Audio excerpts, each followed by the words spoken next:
Bonjour à chacun. Et je voudrais avec vous que nous puissions ouvrir la parole du Seigneur.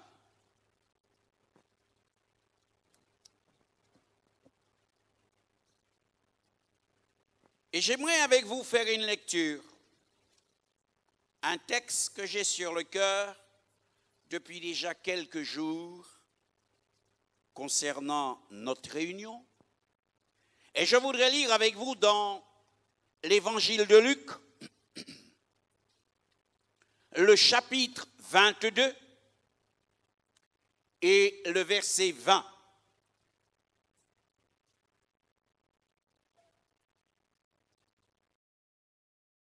Il prit de même la coupe après le souper et la leur donna en disant, « Cette coupe est la nouvelle alliance en mon sang, qui est répandue pour vous. » Amen. C'est une parole que nous connaissons, c'est un texte que nous lisons, c'est un texte que nous entendons, c'est un texte que nous associons à la Sainte Seine. Mais ô combien c'est un texte dont nous avons besoin d'en comprendre la profondeur, parce que c'est un texte qui a trait à la croix du Calvaire. On peut savoir que Jésus est mort. On peut savoir qu'il y eut la crucifixion et la résurrection, et rester ignorant concernant tout ce que cela signifie et par conséquent être privé des richesses de la croix. Une richesse en connaissance spirituelle, mais également une richesse nous appelant à nous approprier les choses de Dieu, nous invitant à entrer dans une expérience de grande ampleur avec Dieu. Ce matin, je ne ferai avec vous que l'introduction de ce moment, de ce que je voudrais vous dire. Et ce matin, nous allons nous arrêter sur un mot du texte, alliance. Alliance. Retenez ce qui est dit, cette coupe est la nouvelle alliance en mon sang. Mais comment comprendre ce que dit Jésus là? Parce que lorsque Jésus dit cette chose-là, il parle à des gens qui connaissent et qui comprennent. Il parle à des gens dont, depuis les générations et générations, ces gens-là vivent dans l'alliance et comprennent très bien tout ce qui est inhérent à l'alliance. Nous, lorsque nous lisons cela, quelquefois le mot est compréhensible sur le plan intellectuel, mais le contenu spirituel est caché. Parce que ce n'est pas notre culture. Alors, pour nous aider à comprendre et connaître, on va essayer de s'arrêter sur le mot alliance et on va regarder quelques alliances dont nous parlent les Écritures pour que nous puissions faire une introduction qui nous aide à saisir le reste. OK? Oh. OK.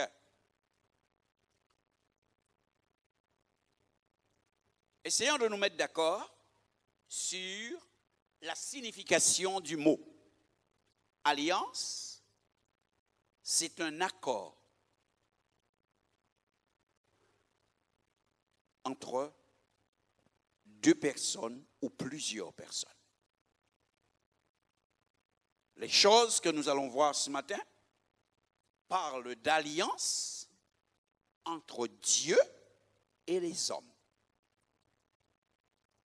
Alors, lorsqu'il y a une alliance entre les hommes des hommes entre eux,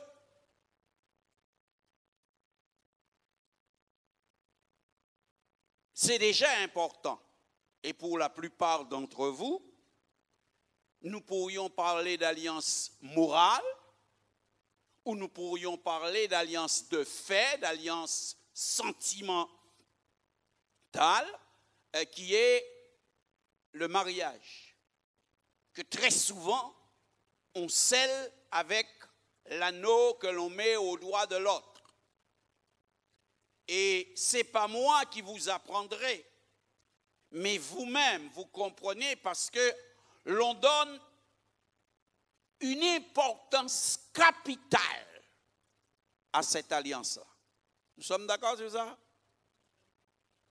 Mais si elle n'a pas apprend madame la fait n'importe qui bitin parce qu'il maillé.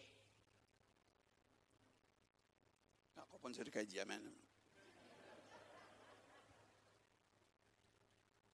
Et madame n'a pas accepté n'importe qui bitin de monsieur là parce que il s'est mentel.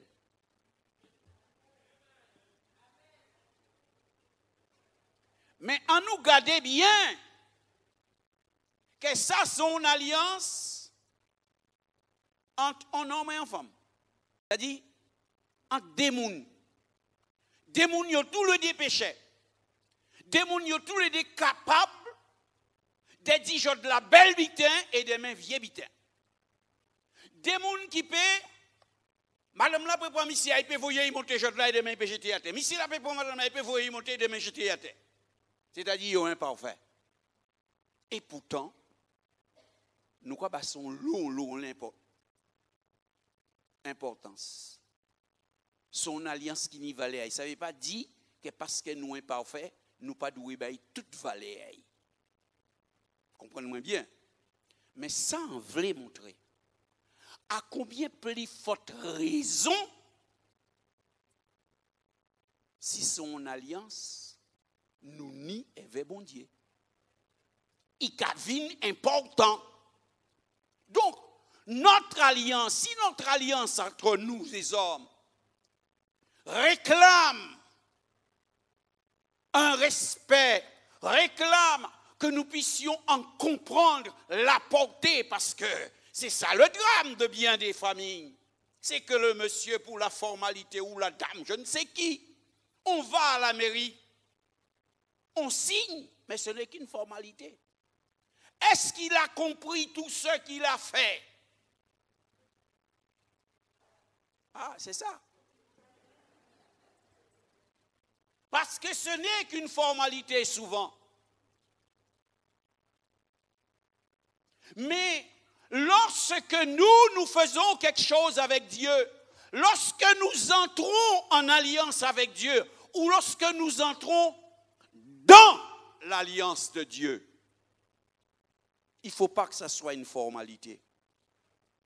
Voilà pourquoi vous m'entendrez vous dire, et peut-être jusqu'au jour de ma mort sur mon lit de mort, comprenez ce que vous faites, la doctrine, c'est-à-dire comprendre la parole. Pourquoi on va prendre le temps d'expliquer aux gens le baptême, c'est quoi? Pourquoi on va prendre le temps après le baptême de leur dire, mais puisque tu es baptisé, maintenant voilà comment il faut vivre et faire. C'est pour permettre à ce que chacun donne du sens, donne de l'ampleur à son alliance avec Dieu.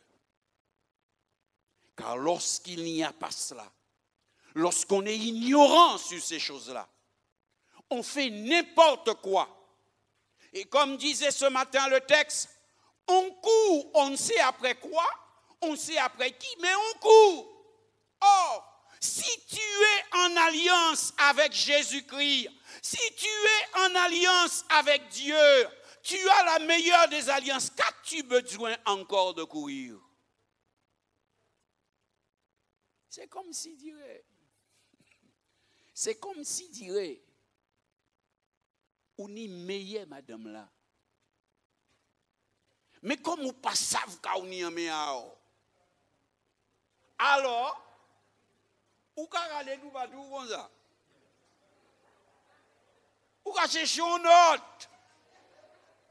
C'est comme si on y meilleur mari là. Mais on ne savez pas qu'on y. Alors, ou toujours qu'à dire, on va rester ou on va bâtir? On va rester ou on va bâtir?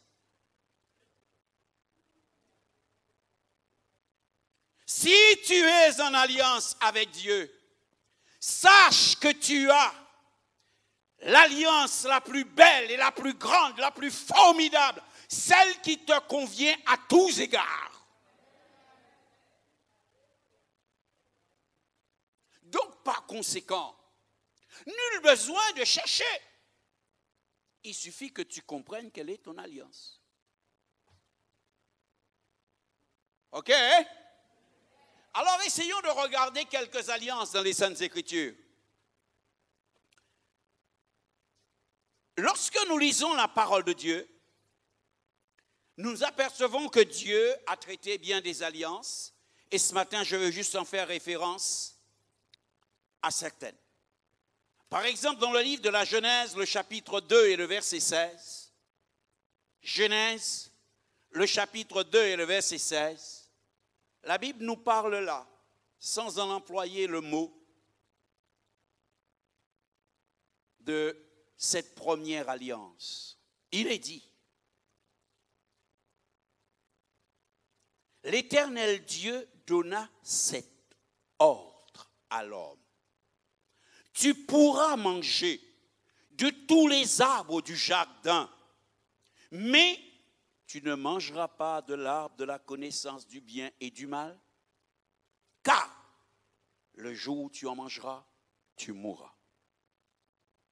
Voilà comme le premier contrat, la première alliance entre Dieu et l'homme. Dieu offre à l'homme un cadre exceptionnel, extraordinaire, dans lequel il ne manque rien. Le jardin d'Éden. Rien pour les besoins de l'homme. Il peut vivre. Et Dieu lui dit, tu vois tout ce que tu pourras en user, excepté une seule chose. Et c'est le deuxième point. Il y a une interdiction. C'est-à-dire, toute alliance a une exigence. Quand tu signes une alliance, tu as une exigence. Par exemple, quand vous signez le contrat de votre voiture, vous signez pour rouler à droite et observer le code de la route. Si vous allez rouler à gauche et que vous n'observez pas le code de la route, c'est comme si vous bafouez votre alliance. Donc s'il y a problème, vous avez tort. Vous serez sanctionné. Et Dieu, dans le jardin d'Éden, montre qu'il y a des avantages. Tu vas manger de tous les arbres du jardin. Mais, exigence, tu ne mangeras pas de l'arbre de la connaissance du bien et du mal.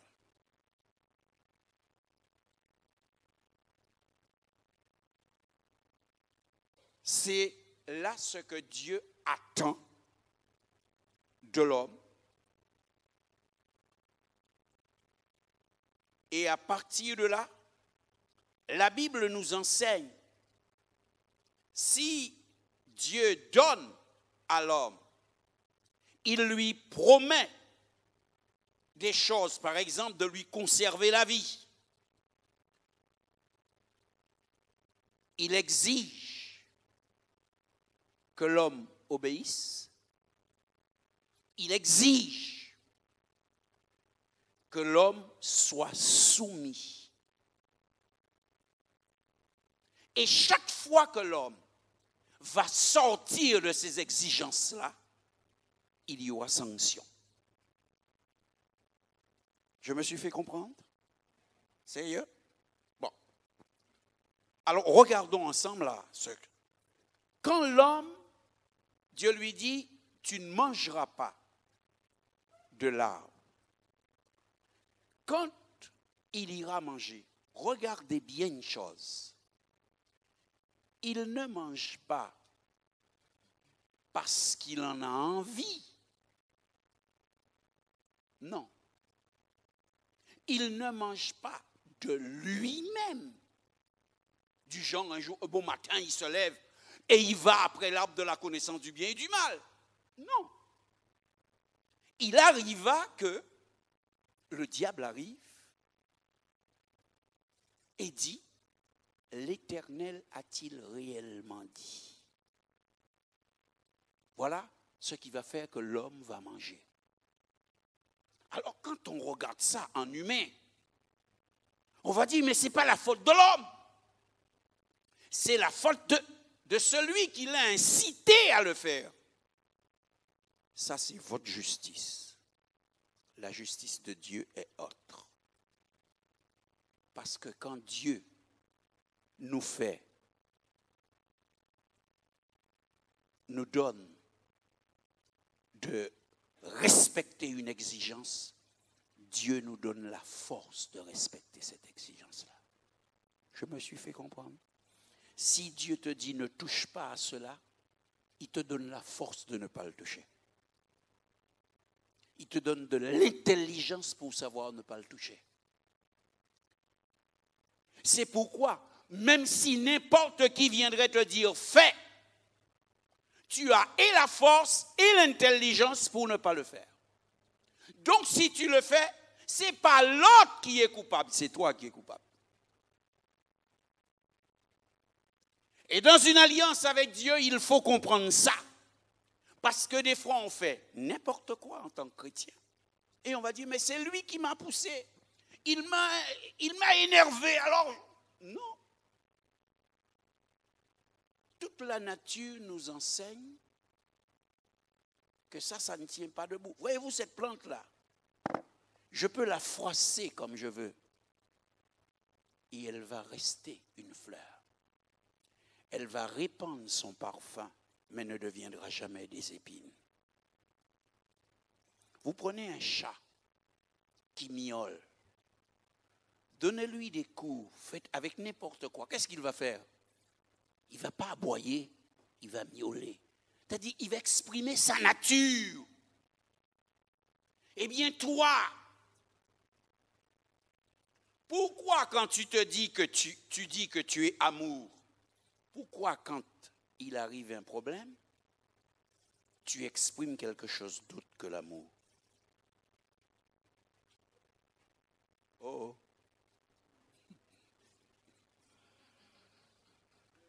Donc faisons attention, bien-aimés. Et lorsque l'homme va manger l'arbre de la connaissance du bien et du mal, la sanction tombera. Regardez, il nous est dit ceci dans le livre de la Genèse, au chapitre 3 et au verset 22. Il est dit, l'Éternel Dieu dit, voici l'homme est devenu comme l'un de nous, pour la connaissance du bien et du mal. Empêchons-le maintenant d'avancer la main, de prendre de l'arbre de vie, d'en manger et de vivre éternellement. Et l'Éternel Dieu le chassa du jardin d'Éden pour qu'il cultivât la terre d'où il avait été pris. C'est ainsi qu'il chassa Adam. Désobéissance égale sanction.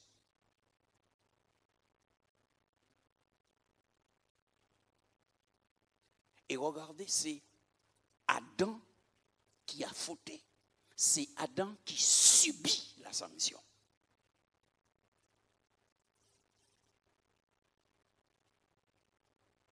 Dieu trouve un moyen pour faire tomber la sanction sur lui.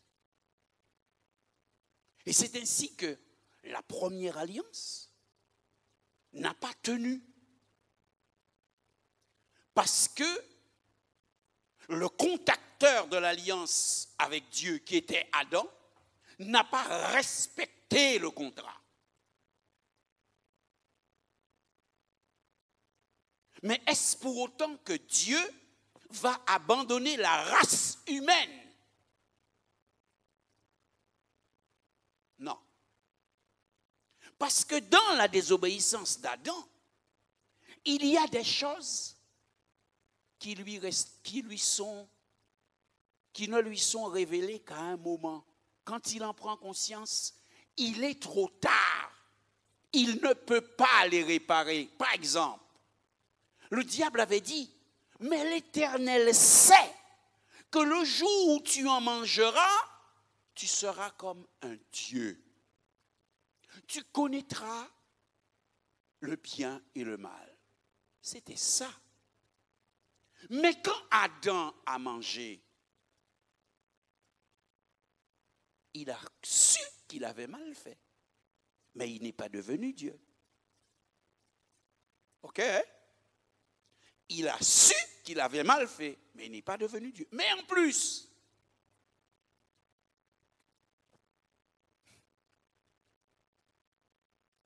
avec sa désobéissance, par sa désobéissance, il a introduit dans l'existence, dans son existence, et dans l'existence de tous ceux qui naîtront de lui, c'est-à-dire de toute la race humaine, il a introduit ce qu'il n'aurait jamais pensé. La violence. Il verra cette violence-là, il est impuissant dedans lorsque Caïn va tuer Abel. La cause, c'est sa désobéissance. Il verra que, eh bien, tout ce qui va suivre, parce que qu'est-ce qui fait qu'aujourd'hui, nous soyons des gens vulnérables? Qu'est-ce qui fait aujourd'hui que nous soyons des gens portés au mal? Qu'est-ce qui fait aujourd'hui que nous avons le cœur dur et que nous pouvons faire du tort? La désobéissance d'Adam. Icône chlordécone. Le chlordécone, on a versé là en 1975, mais on nous dit ça ne passera que d'ici 300 ou 400 ans. Et le péché d'Adam est comme cela. Il a été commis une fois. Mais c'est toute la race, tous ceux qui naîtront sur terre, qui en supporteront les conséquences.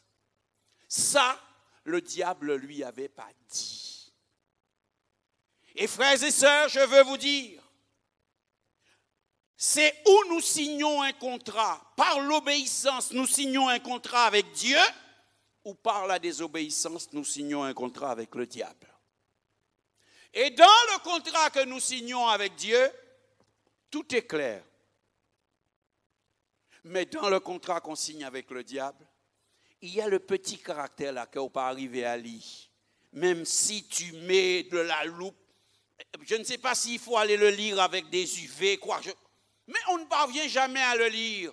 C'est quand on est déjà pris, on se dit, ah, mais il est trop tard.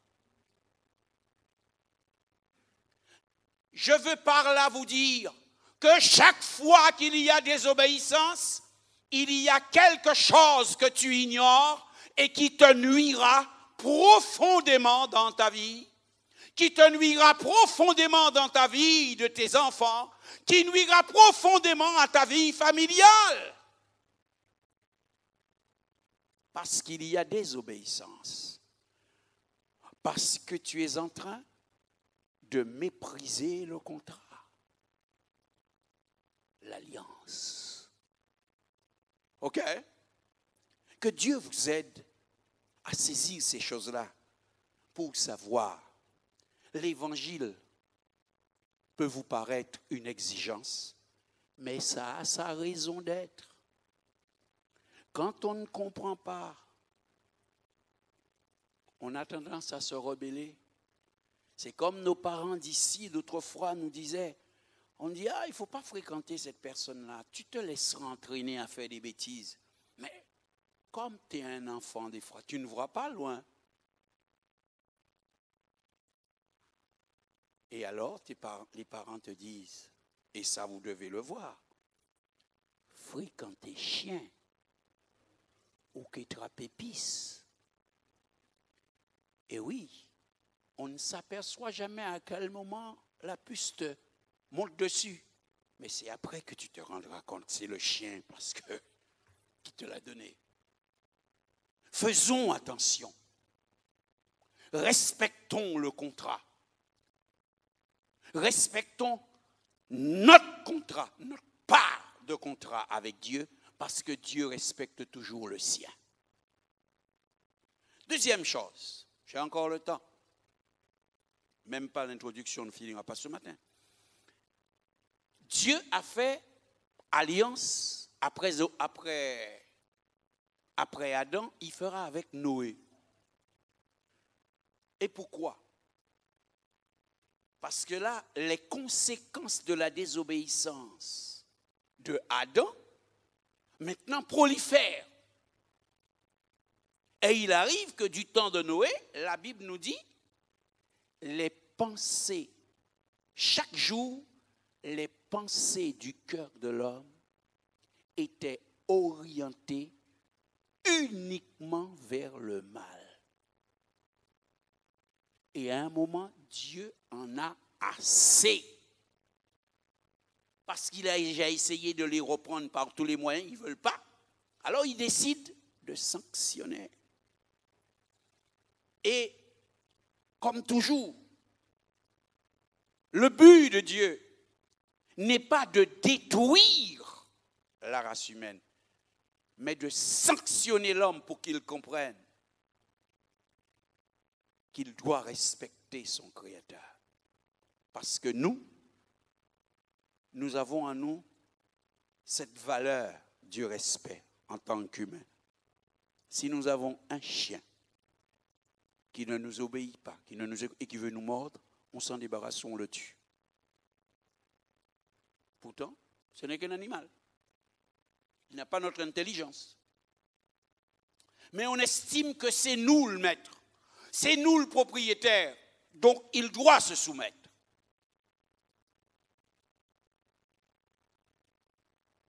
Chez moi, à la campagne, c'était ça. Vous voyez, les gens de campagne, ils aiment avoir des bœufs bien et des taureaux forts pour tirer la charrette. Mais quand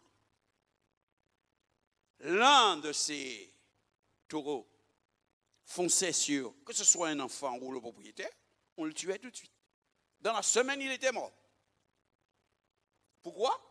Parce qu'on estime on l'emmène manger, on l'emmène boire, on l'emmène à la rivière le laver, il n'a pas à faire ça. Nous, êtres humains, nous avons cette notion de nous sommes. Ce qui nous appartient doit nous montrer du respect. Eh bien, Dieu, lui aussi, c'est lui le créateur, c'est lui le maître. Par rapport à l'homme, il veut que l'homme le respecte. Et la Bible nous dit que parce que les hommes ont désobéi, alors, il arriva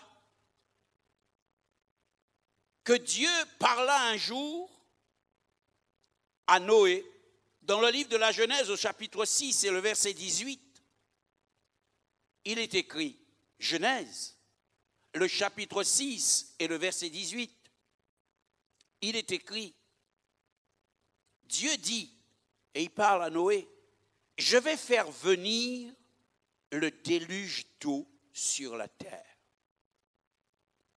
pour détruire toute chair ayant souffle de vie sous le ciel. Et tout ce qui est sur la terre périra. Au verset 18, il est écrit, mais j'établis mon alliance avec toi. Tu entreras dans l'arche, toi, tes fils, ta femme et les femmes de tes fils avec toi.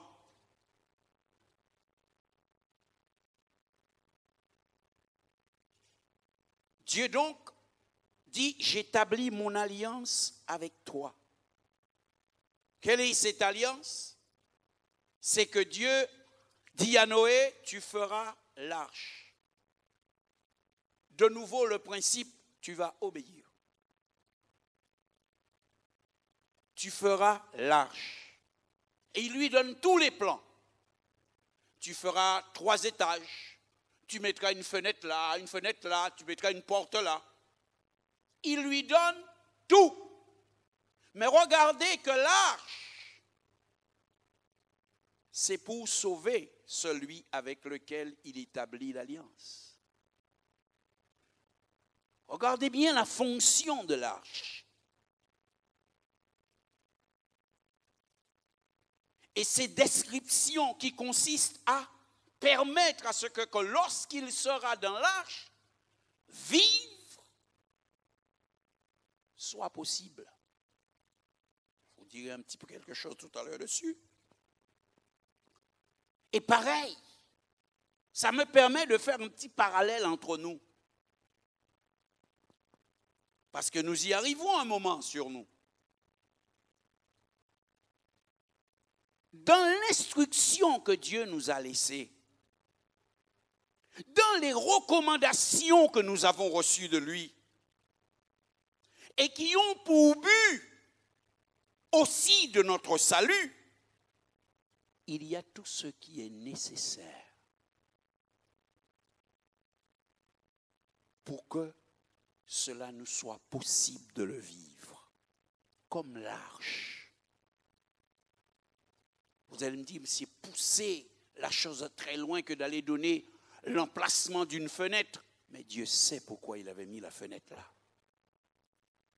Frères et sœurs, dans l'évangile, concernant l'Église, Dieu sait pourquoi il a décidé chaque chose.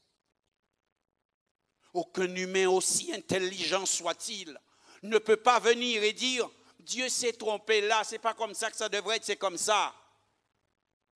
Faisons attention.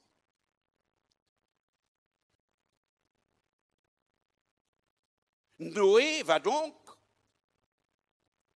aura l'arche pour rentrer dedans.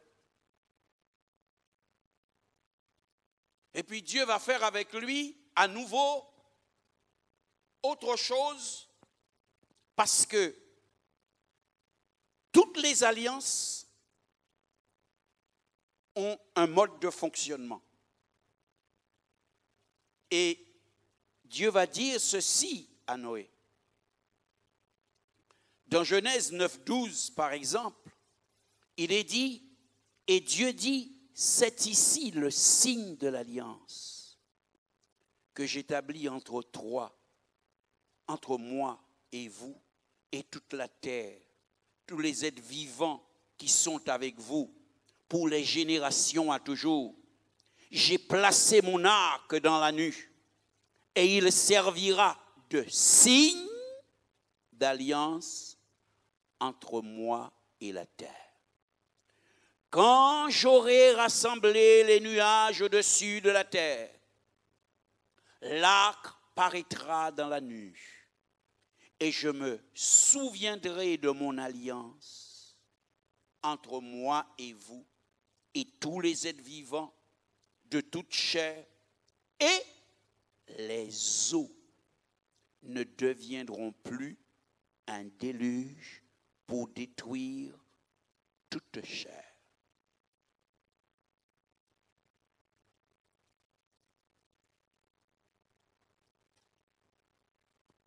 La destruction venant par l'eau,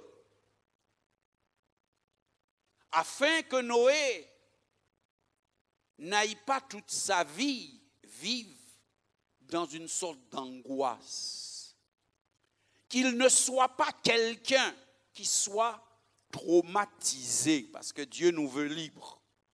Vous imaginez, Dieu lui donne ce point de l'alliance, il lui dit ce sera un signe.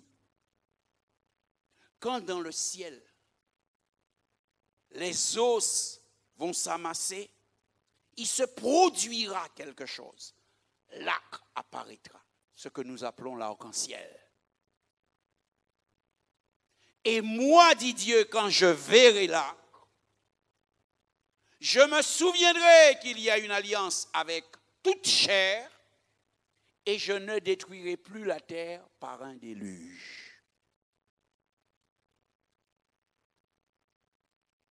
Et je vous disais, et là, quand on prend le temps de lire et de réfléchir, on voit la bonté de la grâce de Dieu, parce qu'imaginez qu'il n'y ait pas là ce signe, ce principe de fonctionnement de l'alliance. Mais chaque fois qu'il y aurait un petit peu de pluie, l'homme aurait été angoissé. De nouveau, il va avoir un déluge. De nouveau, il va avoir un déluge. De nouveau, il aurait vécu. Mais Dieu veut le libérer. Et Dieu lui donne un signe pour lui dire, je sanctionne là comme ça. Mais je te donne un signe pour que tu saches que je respecterai mon alliance. Je me souviendrai toujours de mon alliance. Chaque fois que tu verras l'arc, tu sauras que la terre entière ne sera pas détruite, mais tu te souviendras que moi aussi je me souviens de ce que je t'ai dit. Quelle parole. Et cela, frères et sœurs, nous montre que Dieu appelle l'homme. Il lui dit, pour que tu puisses entrer dans l'alliance, dans cette alliance avec moi, construis l'arche. Construis l'arche. Parce que par le moyen de l'arche, tu ne subiras pas la destruction qui va venir. L'arche sera le moyen par lequel l'homme obéira. Et regardez, il faut qu'avoir la pluie qui a tombé, mais feuille j'ai construit. Aujourd'hui, nous construisons un bateau n'importe où, parce qu'il y a des remorques. On les met sur des roulettes et on va les traîner jusqu'à la mer. Mais à l'époque, il ne voit pas la pluie et il doit construire l'arche. Tout pour qu'il soit la risée des gens. Tout pour qu'on le prenne pour un fêlé.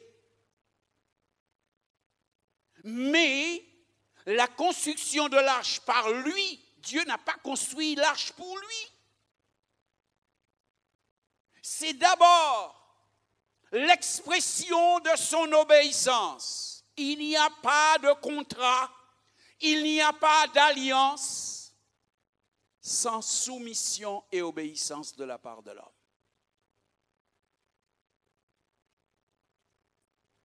Dieu donne les instructions, Dieu s'engage à respecter sa part, mais il dit à l'homme, voilà quelle sera ta part. L'homme n'aura aucun pouvoir sur les éléments. Ça, c'est la part de Dieu. Mais Dieu lui dit, même si ton bateau paraît fragile, ce n'est pas un problème. Celui qui a le pouvoir sur les éléments, c'est moi. Aussi fragile que sera ton bateau, les éléments ne vont pas le détruire.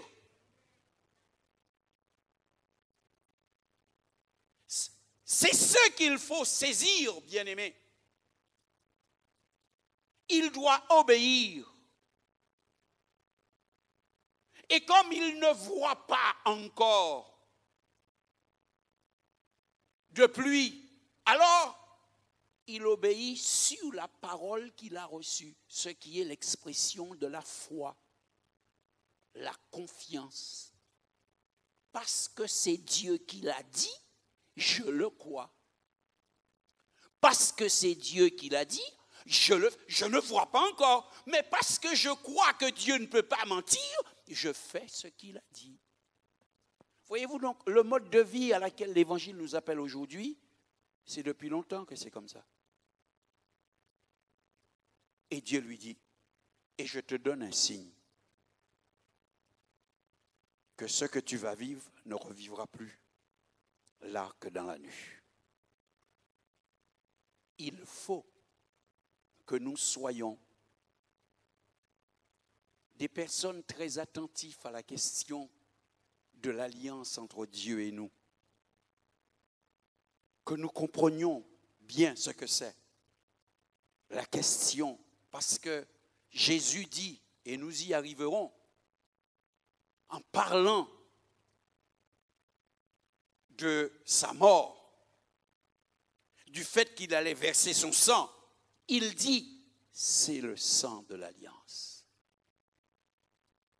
Ce sang-là établit une nouvelle alliance. C'est pour notre temps. Mais il faut comprendre ce que ça veut dire. Il faut comprendre les tenants et les aboutissants. Il faut comprendre quels sont les avantages, mais aussi les exigences. Parce qu'autrement, on va se permettre de vivre cela. Bon, ma foi, c'est une connaissance. Et on va être dans l'alliance comme nous étions en religion. En religion, nous ne comprenions rien. Nous ne faisons rien, mais ma foi, il faut croire en Dieu, il faut prier Dieu. Alors on prie. Mais est-ce que réellement on comprend? On ne comprend pas.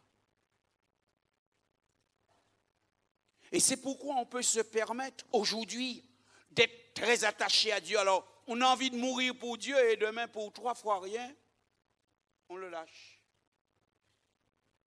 Je vais vous donner une petite parenthèse pour terminer. Et je la prends sur l'arche. Vous savez qu'il y avait un animal, une paire, mâle, femelle de chaque animal dans l'arche. OK? Vous comprenez ça? Qu'est-ce que ça devrait être comme odeur là-dedans? Oh! Tout le temps, ils sont restés là, enfermés là-dedans. Le bœuf fait caca là. C'est déjection, le chat fait caca là. Qu'est-ce que ça devait donner comme odeur? Mais ils étaient dans l'arche.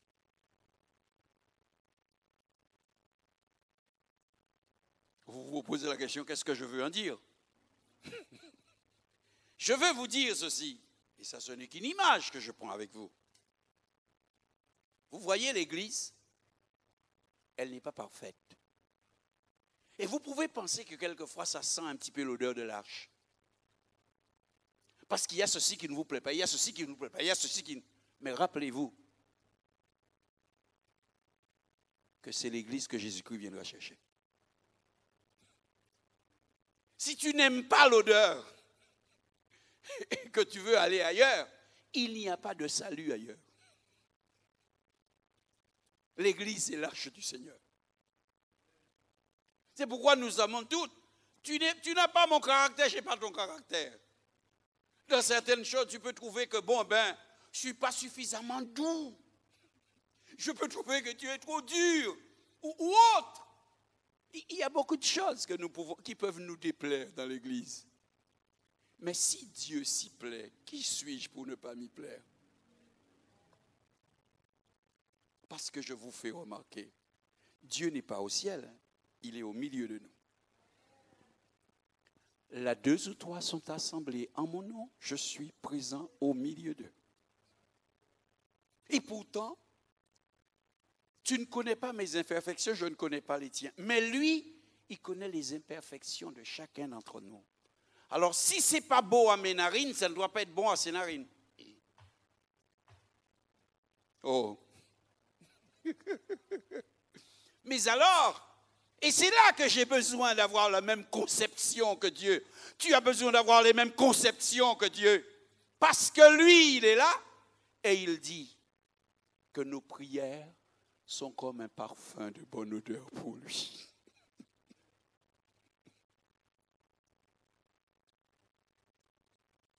Je peux trouver que ça sent mauvais et lui me dit, tu vois, quand mon peuple me loue malgré ses imperfections, c'est un parfum de bonne odeur.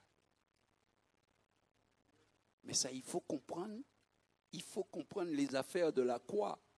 Il faut comprendre la question de l'alliance pour se dire, eh bien, je suis à la bonne place parce que Jésus-Christ s'y plaît, alors je vais aussi m'y plaire là-dedans. OK?